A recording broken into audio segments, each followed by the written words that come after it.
Welcome to Retro Fanfic Retrospective, the podcast where we dredge up old fanfiction and expose it to the cold, harsh light of 2020. My name is Amado, and with me is... Serena, hi. Hi, thanks for coming back on the show. Yeah, it's been a while. It has, and it's been a longer time since you read retro fanfiction, albeit barely. Yes. Because last time was for BTS, right? Yes, that was not the retro one, yes. No. Like I said, this is barely retro. It's 2003. I mean, I've done later than this. But 2003, how old were we? Like... high school. Yeah. Yeah. I was 16-ish. Yeah. Oh well, that's okay. We'll talk about it anyway. And this is something that you kind of... Have you said what we're doing today? No, not yet. I was going to say. This is a story that you were interested in coming on to talk about specifically. Yes. You had read it before, right? Yes. I had read this some years before, pre-children, so which is like 6 or 7 years ago. Or one lifetime. One lifetime ago. Yeah. And what's the story? The story is A Study in Emeralds by Neil Gaiman. Yep, Neil Gaiman. And the reason I wanted to read it is because before we had children, I was big into Lovecraft. We both reread some together, some alone. Had you read Lovecraft before, or like much of it before? I had definitely read a lot of Lovecraft in high school. You know, more from like the geeky Call of Cthulhu like angle. Right, of course. But we had a couple of the volumes. RPGs.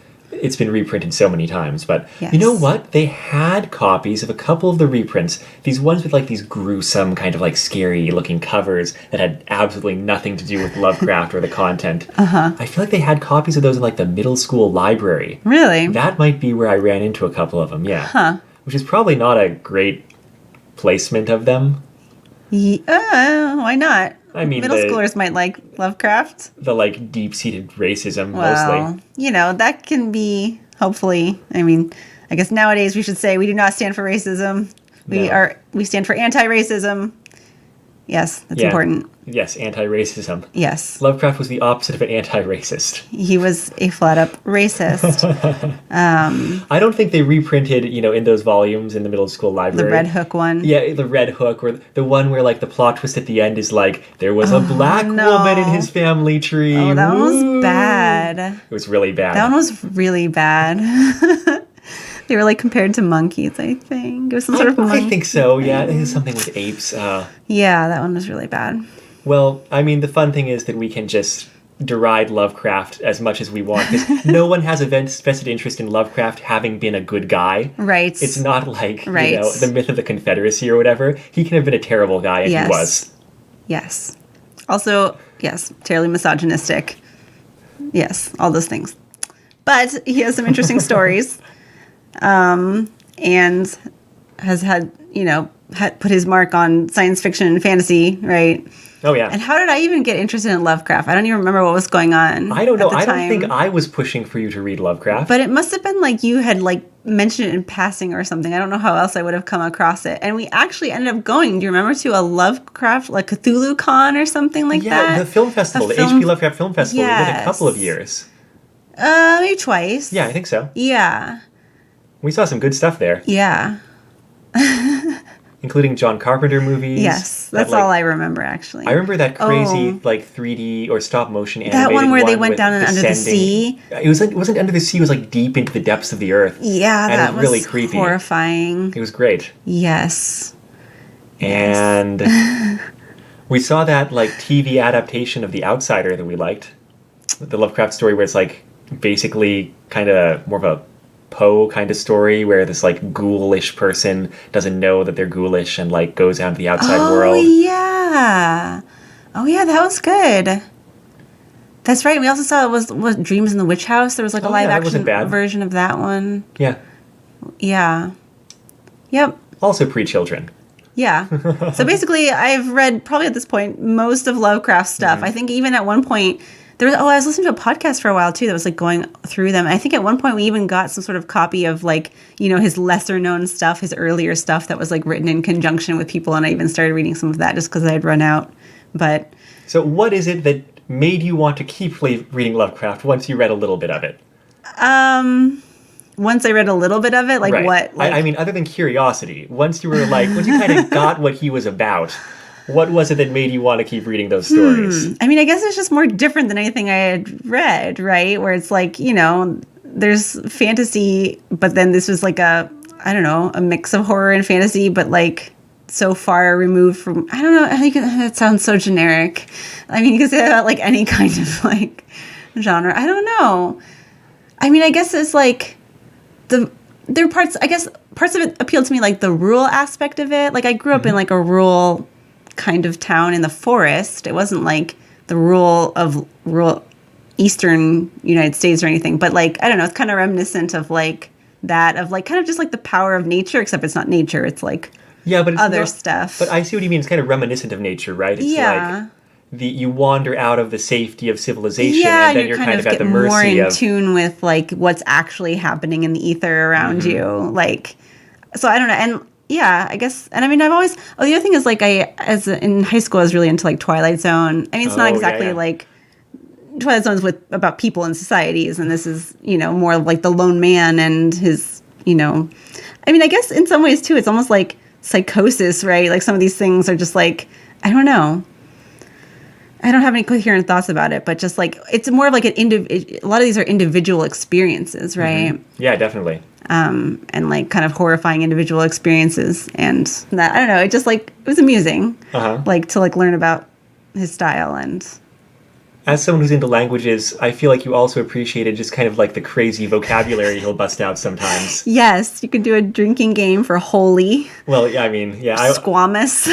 Well, holy is the one that we started just like noticing every single time. Yes. Yeah, I was thinking more like squamous, like those words that you've never seen anyone except Lovecraft use. Right. Right. Yeah. He has definitely a style that's interesting to read. But I feel like there's kind of three angles here, right, with this story. Because there's Lovecraft, there's also Sherlock Holmes. Yes, with this story. Right, it's because it's a crossover. Yes. Or fusion or whatever. But I don't think you had any, like, deep fondness for Sherlock Holmes in particular, right? No, and in fact, I hadn't actually read any. I was only, like, aware of Sherlock Holmes in the ether, right? Like anybody does with pop culture. And I remember one time when our oldest son was baby, we were on a vacation, I read a Sherlock Holmes story because you had some sort of like anthology or something, and so I thought I'd actually like sit down and like read a story, but like and I realized I never had, and I guess I've just never personally been that interested in like crime stories. Yeah, mysteries. Yeah. Neither have I. The reason I had that volume is because I got it when I was studying abroad in Japan.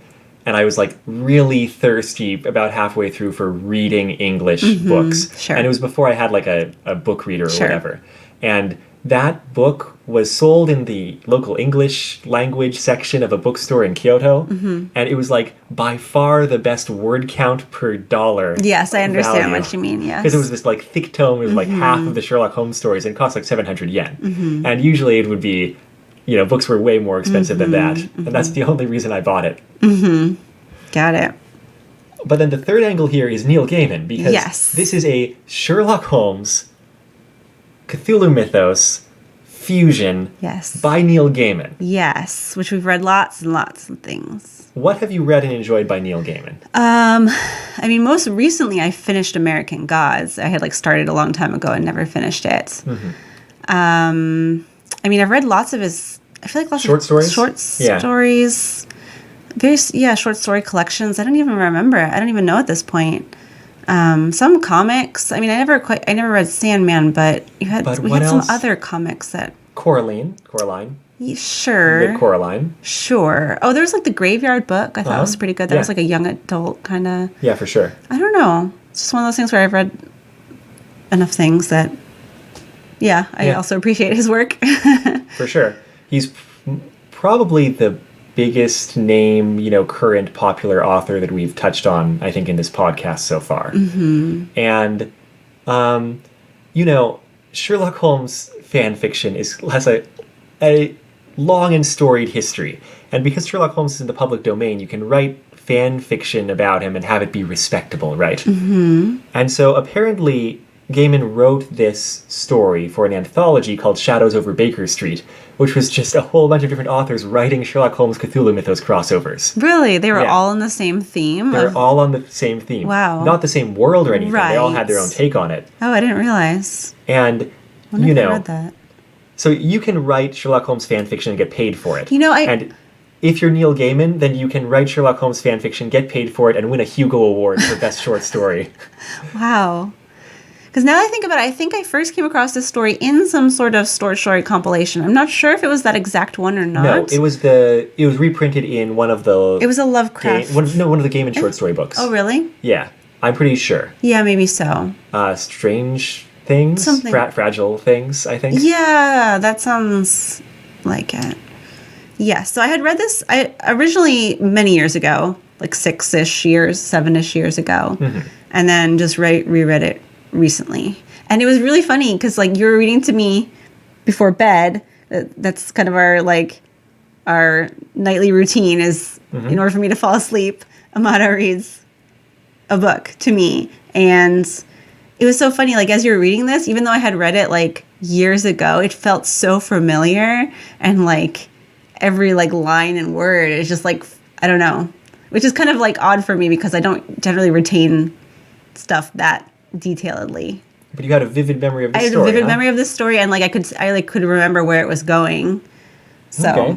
Well, let's start talking about this story and where it goes. It might not be that long a discussion, just because the story is very short. Right. It's like... just a few pages, like 7 pages, something like that, 9 pages in this pages. PDF. Yeah, it's available for free online on Neil Gaiman's website. You can find a link to that at bit.ly/rfremerald. But you can also just, if you search A Study in Emerald, it's like the third thing that pops up after the Wikipedia article and, I don't know, something else. And it's 8 pages of PDF, and each page is 2 columns, and the typeface is fairly small. But it's like 16 pages, maybe, in a normal book. Maybe. Probably less. Yeah. Not too long. And what's cute about it is it's in the style of a newspaper, like as if it's a newspaper article. And you were mentioning something about that. I was saying I don't know if this was the original form that it was written in, and I assume not.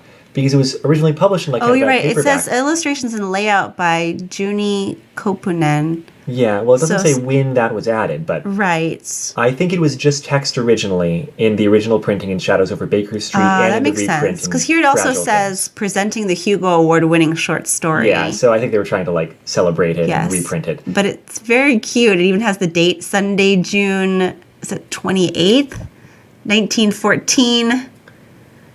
The advertisements that show up in this paper at the start of each chapter have little, black and white illustrations in that kind of old periodical style. And so were the advertisements in the original text, or were they added just for this layout? My recollection is the text of them was there, but the illustrations weren't. Okay, because those were a cute touch. Sure. But I hadn't remembered that when we reread it. But it adds a little bit of extra humor.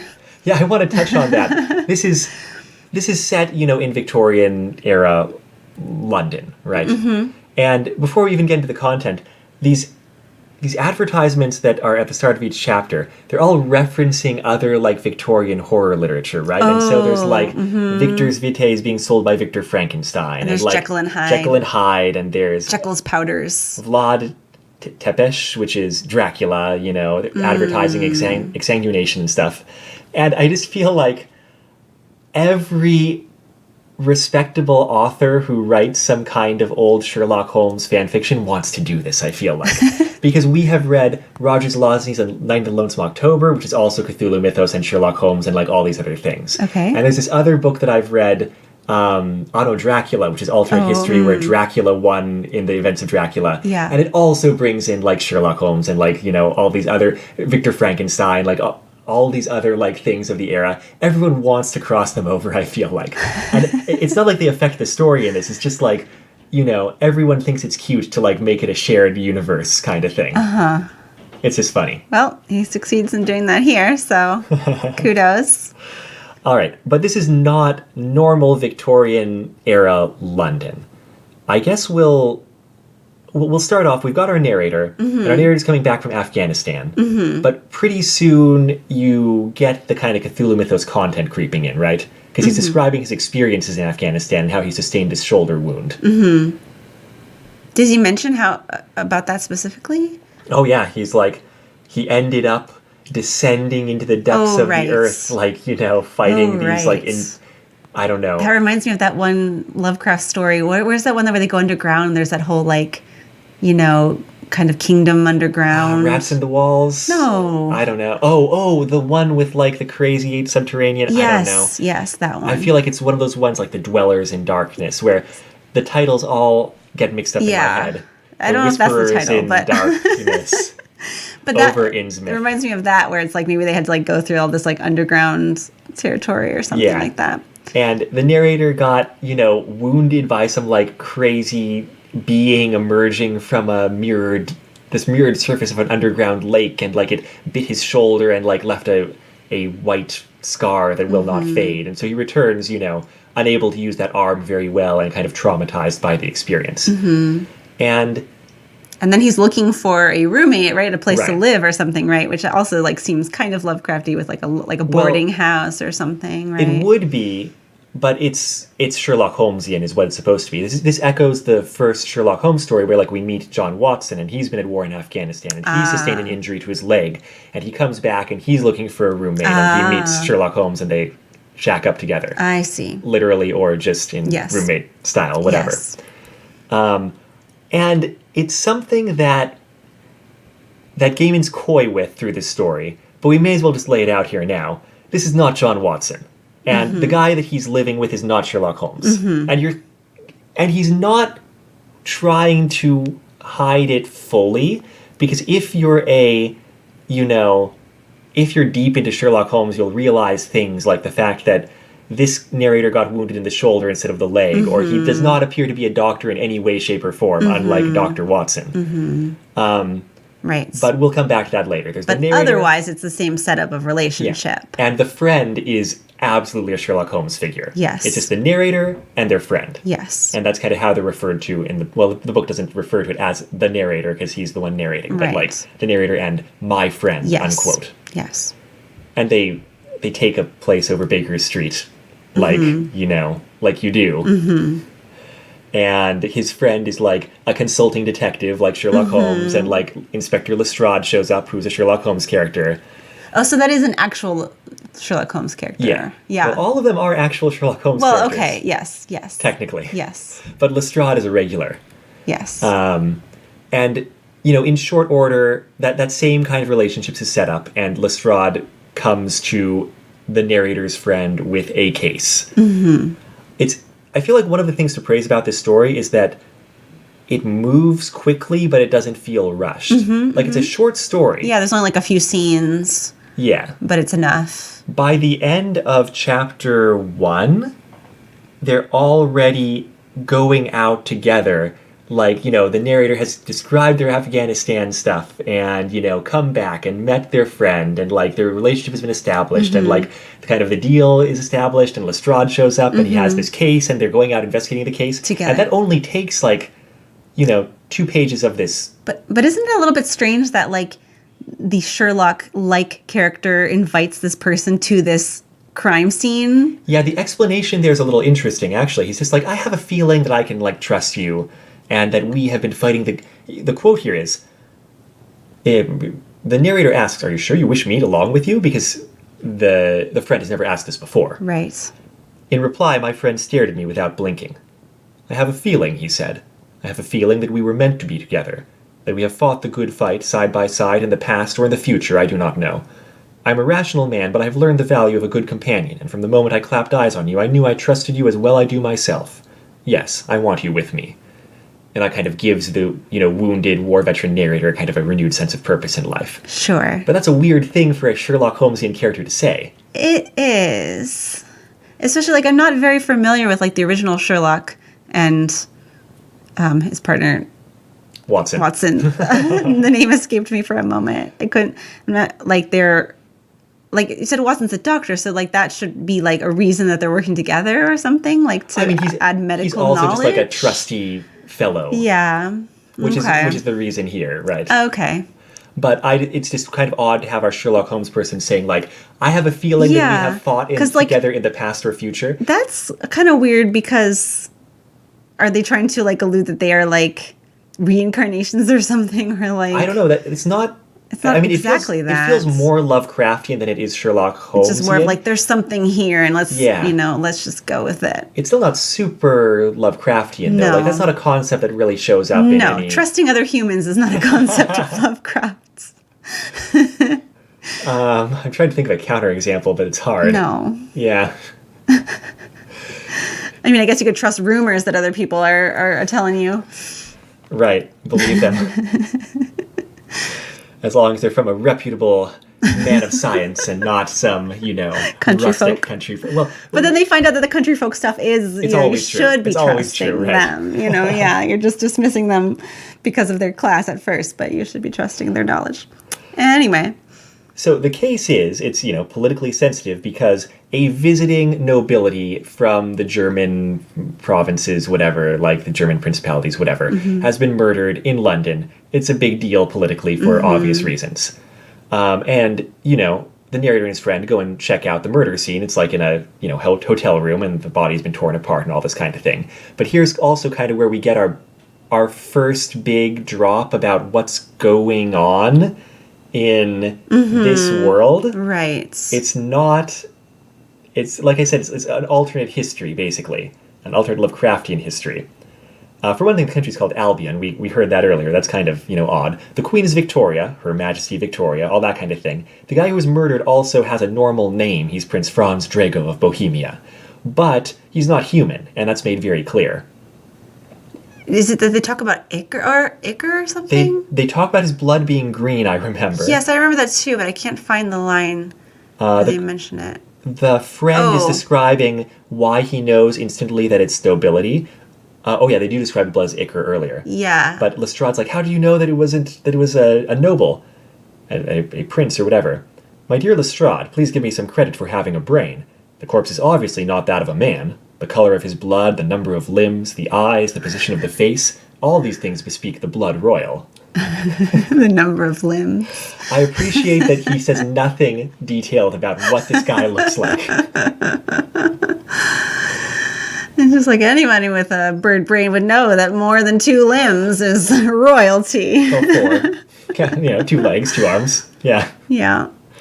And so, the deal is, as we kind of learn in shortish order, that it seems like at least the Western powers, it's not clear, but at least the Western powers and like the new world of the Americas are ruled by great old ones, like Lovecraftian entities, right? Yes.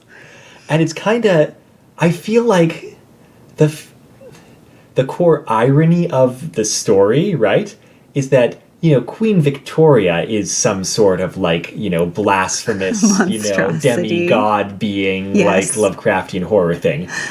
And that changes basically nothing about society, right? I mean, basically. You learn later that, like, this prince is going around, like, maybe murdering people for fun or driving them insane to taste their madness. But it's like the commentary here is that the ruling class of any government or whatever are already blood-sucking monsters who are, like, abusing the lower classes. So, like, what does it matter if they've got tentacles? That's a good point. I feel like that's where Gaiman's going with this, right? Yeah. They are just a different kind of ruler, but more or less the same. Right. Yes. As long as they want these, unknowable alien monsters that Lovecraft was, described in such horrific light, and they would be the end of the world if they return. Basically, they seem to want the same things anyone else, which is like power and pleasure and food and people to serve them. Fair. Yep. But it's very much presented from the mouths of the characters. They're all very loyalist to this creature Victoria that's been ruling their people for like 800 years or something, or 600 or whatever. And so the friend does the normal, like, Sherlock Holmesian deductions. He, like, notices, like, some dirt behind the door. Right. Just, that's so normal. Footprints. Yeah. The type of tobacco that, he finds, like, a little trace of in the room. Yes. Makes deductions and that sort of thing. And then he goes and reports to the queen, right? Yeah, they get... why is They it get that like they pulled over by someone who takes them to the queen almost immediately when they leave the crime scene. right? Why is he supposed to report to the queen? This was like something from a special request from the queen. Is that why? It seems like the queen basically just calls them into her august alien presence, and they don't get a good look at her, of course, because it's all Lovecraftian. But Did they mention her being in shadows or something? yeah, where is it here? Yes. Here's the description. It's a dark room. She was called Victoria because she had beaten us in battle 700 years before, and she was called Gloriana because she was glorious, and she was called the Queen because the human mouth was not shaped to say her true name. She was huge, huger than I had imagined possible, and she squatted in the shadows, staring down at us without moving. Ah, yes. That's about all you get. Yes. She has a limb that she uncoils and Right. heals the narrator's shoulder as kind of like a good show of good faith. But it seems like she just wants to hear immediately what the friend deduced and kind of emphasize that, hey, it's really important that you solve this murder. Uh-huh. You don't actually hear the conversation between him and the friend because it's telepathic. Yes.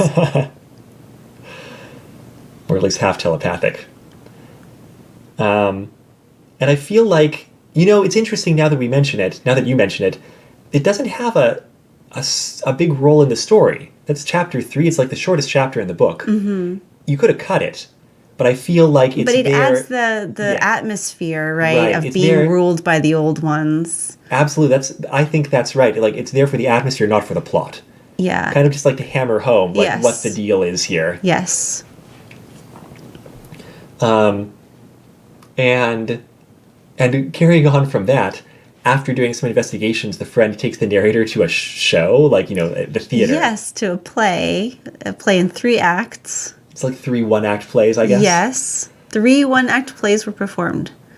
And it's funny, because the first 2 are very normal. One of them is some, Importance of Being Earnest style, comedy of, identical twins being engaged to the same woman or stuff. And it's, totally something you could Yes. imagine just, being in the real world, right? Yes. Mistaken identities, yes. The leading man played a pair of identical twins who had never met, but had managed by a set of comical misadventures each to find himself engaged to be married to the same young lady, who amusingly thought herself engaged to only one man. And then there's a second play, heartbreaking tale of an orphan girl who was starved in the snow selling hothouse violets. It's like the little match girl, I guess. Yeah, that kind of thing. And so that's all very normal, right? But then the third one is a, quote, historical narrative. And it's about the coming of the old ones and how, the Christian priest, tries to warn them away, but in the end, everyone joyously embraces their return and, beats the Christian priest to death, and everyone's supposed to, be moved and applaud and, mostly are and stuff. A mighty... Where is it?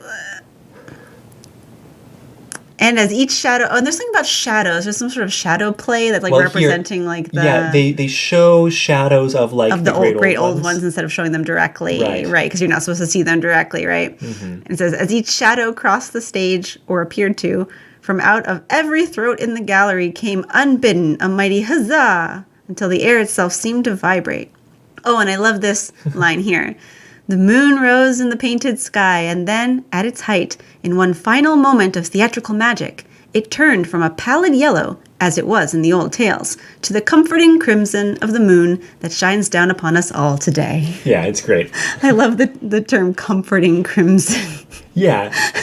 That's the kind of thing that really sells, the attitude of the narrator in particular towards their, cozy overlords. Yes. It's that's the way of things, and, that's the way civilized, world is, and by golly. Yeah, and that friend asks, what did you think? And then the narrator says, jolly good, I told him. My hands were sore from applauding. Yep. So they see the play. Yeah, and, the narrator follows his friend backstage where he comes up with, an excuse to talk to the leading actor.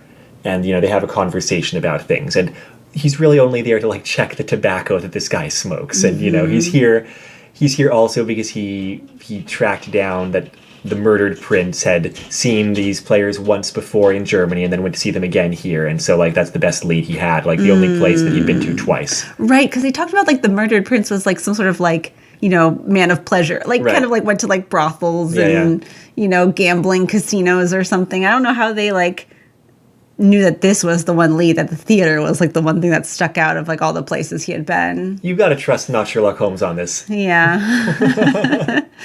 He's much smarter than us. Yeah.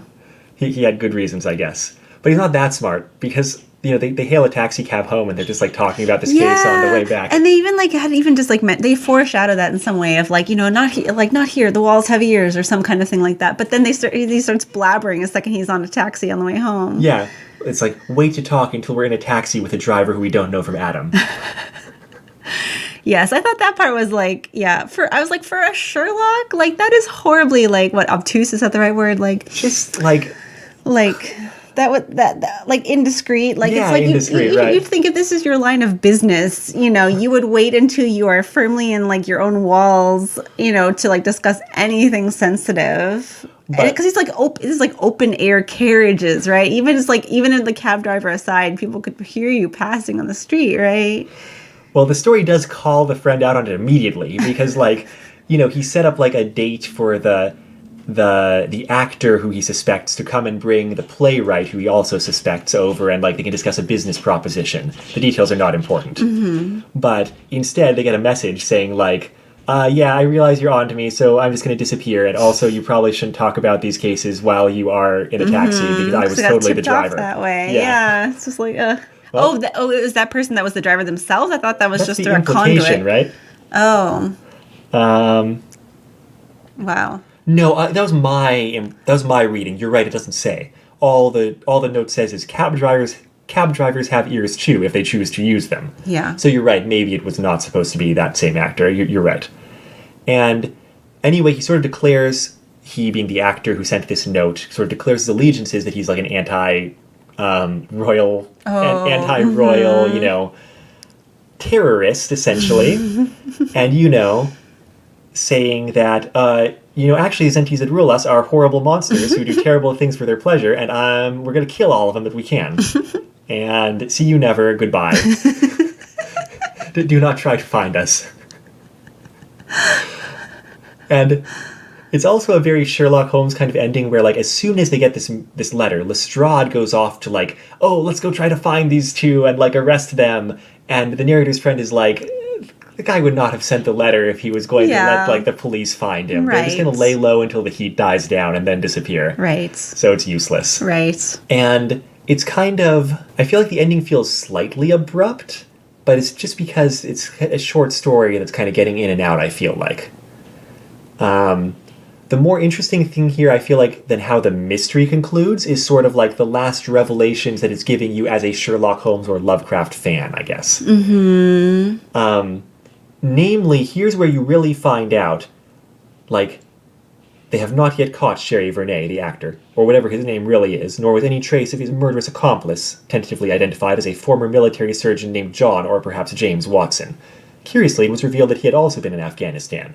I wonder if we ever met. Mm-hmm. And so, like, if you're not paying careful attention, like I wasn't when I first read this, that's where you're like, wait, the narrator's not Watson? Mm-hmm. And if that guy's accomplice is Watson, that means that guy is Sherlock Holmes, which means who is the narrator's friend? Mm-hmm. But we find that out in kind of, a last line sort of revelation of the guy signing off, because you get his initials, that he's a retired major with the initials SM. And I forget what the guy's name is, but it's the right-hand muscle guy of Moriarty from the Sherlock Holmes stories. Like, who's Moriarty? Moriarty is a nemesis of Sherlock Holmes, who was introduced to kill Sherlock Holmes when Arthur Conan Doyle got tired of writing Sherlock Holmes. Oh. And so it was supposed to be kind of like the concluding Sherlock Holmes story and, like, this ultimate enemy. And, like, was he supposed to be Sherlock Holmes-esque himself? Like, kind of like two smart minds matched against each other? Except a criminal, right? Right. And so the cleverness of this story, like the Twilight Zone-y twist, is that in this world, the evil guy is the one supporting the status quo, and the guy with a sense of morals is the one murdering royals who are, like, horrible monsters. I see. And that's the deal. Yeah. And it's very clever. Very cleverly done, yes. I mean, if you're not a Sherlock Holmes fan specifically, you don't care. Yeah, that all, like, meant nothing to me, but even if you're not a Sherlock Holmes fan, it's still, like, a fun story. Yeah, it is. But it's even like more clever now that you've explained Right. it more. Well, it's like if you have to explain the joke, it wasn't that funny. I suppose. What's the deal with the Rasha thing or Rash? Like, what does that I don't think relate it's to a Sherlock Holmes at all? reference. That's just kind of It's just like the code name that thrown Sherlock in is there. going with, yeah. Okay. It means revenge in German, apparently, right? Mm-hmm. Or it can, among other meanings. And so we've skimmed over a lot of the details of the story, but that's the shape of it. It's a short story. Yep. And like I said, one of the things to admire about it is that it's very tightly written. Yes. I can't imagine... Like you said, gets in, gets out. I can't imagine it being shorter, No. but it also doesn't need to be longer. Like, Right. it's the right length, basically. Unless you were going to have a more climactic finale, but the anticlimax is kind of, I guess, the point, right? It's And also the fact that, like, information is communicated in letters. I mean, I don't know how Right. much Sherlock Holmes does that, but that's a big Lovecraft thing, right? That's very true, isn't it? So to, like, end on a letter, Right. A letter from the guy. Yeah. I guess the satisfaction of the ending is the twist that the narrator has gotten outplayed. That, like, despite throughout the whole story, them seeming like the kind of Sherlock Holmes who's definitely going to get it in the end, that in fact... They've been bested. Yeah, they've been bested. Yeah. They lost Yeah, and that's the thread. pretty cool. Yeah. I've got to wonder, Gaiman wrote this for a anthology of Sherlock Holmes Lovecraft crossovers. So you got to wonder what the others were like, or... I was just thinking, like, in his head, was he like, I'm going to write a very non-standard Sherlock Holmes, Lovecraft crossover, because everyone else is going to be doing the obvious thing, right? So what's the obvious thing? Oh, Sherlock gets called, like, actual Sherlock Holmes gets called into some case, and it turns out to, like, tie into some, Lovecraft mythos deal, right? It's like, oh, it's a case, and actually it's like Lovecraftian ghouls. So you're saying, like, it's more clever that he decided to use different characters besides Sherlock and a different Watson. world, basically. And you're right. It's the story's more about the world building than anything else, I feel like. Because it's not even about the character development, because really, Right. like, you're taking... There's still, it's like the same mold. It's basically just Sherlock and Watson, right? But it's a different Victorian era. Right. Because of different ruling. It's like the alt history that, like, you talked about, like, Anno Dracula, right? Yeah, that's the pleasure of reading the story, more than the character work. Yep. But we've come to the end of the story. Yes. We actually kind of are running out of time and need to wrap this up. So what do you complain about in this story? Ooh. That is where we usually go. I mean, it's an award-winning story. I know, it's hard it's like... to pick apart complaints. It's a very short, very tight, very well-received story from a very famous, prolific author. Who I'm inclined to like already. Right. I'm having some trouble, like, finding the things to complain about here. Right. It was just, like, a pleasure to read, I feel like. Just kind of went at a good pace and had some interesting word choices and interesting descriptions and good dialogue and... Yeah, I mean, good writing in general. Yeah. The pastiche is good, like, it feels like a Sherlock Holmes, Arthur Conan Doyle story. With the occasional touch of, like, Lovecraftian-style descriptions. It avoids any horrible racism. We can always praise that in a story, right? Yes. I mean, there's the narrator looking down on, like, the natives of Afghanistan and saying they were savages, but that's very much, like, of the Lovecraft time, and also it turns out this guy's on the wrong side in the end anyway. Like, we're not supposed... You're definitely supposed to take that as the character, not the writer, expressing anything, right? Yep. Okay, well, let's turn that around. What do we like most about the story? I like Queen Victoria as a monstrosity in the shadows. I thought that was a nice touch. I mean, it's got to be the world building in general, Yeah, right? for That's sure. what it is. For sure. And I mean, I also appreciate the little, like, jokey ads at the start of that's each true. chapter, which, like, added a little bit of, like, lightness to the story, right? Even though it's, like, about a murder. Maybe that's one thing that I don't typically like about, like, Sherlock Holmes stories and murders and stuff. It's so, like, dark and, like, can be gory and just, like, I don't want to go there, but like if it's like, you know, you have that sort of like comic relief between chapters, it makes the whole thing feel a little bit, you know, easier to get through. I hadn't really thought about the role of those, but you're right. It kind of just signals to you, even though they have almost nothing to do with the story. Yeah. The first one actually is an advertisement for the plays that you were going to see later on. Right. Which is also nice. Yes. But most of them have nothing to do with the stories. Yes. But it does signal to you that, like, hey, you're not supposed to be taking this super seriously. Right. Like, it's just a cute little sort of parody thing that, you know, just enjoy it. Have fun. Yeah. All right. So I guess that's it. It turns out this award-winning story by an accomplished writer is pretty good. Mm-hmm. I recommend it. I do too. It's short. The PDF is, you know... It's short. It's accessible. Well-designed. Yeah. It reads smoothly, easily. And it's free. Once again, you can find a link there at bit.ly/rfr emerald. And you can also just find it on, you know, Gaiman's website if you search. Wait. Now I'm psyching myself out. How do you say his name? I'm pretty sure it's Gaiman because we always thought guy from like Japanese guy, but it's... Right, but we were wrong. Yeah. I thought that was right, but then I started worrying that in fact I had mixed those two up and I've been wrong this whole time. No, I don't think so. All right, then that was episode 89 of Retro Fanfic Retrospective, a study in Emerald by Neil Gaiman, published 2003 in, you know, official... published author. They got paid for this works. That's a luxury most fanfic authors don't have. The intro song to the podcast is The Weekly Fair off of the album Popey's Incredible Adventure by Komiku, and the outro song is Run Against the Universe from the same album. You can find that album and other works by Komiku at loyaltyfreakmusic.com.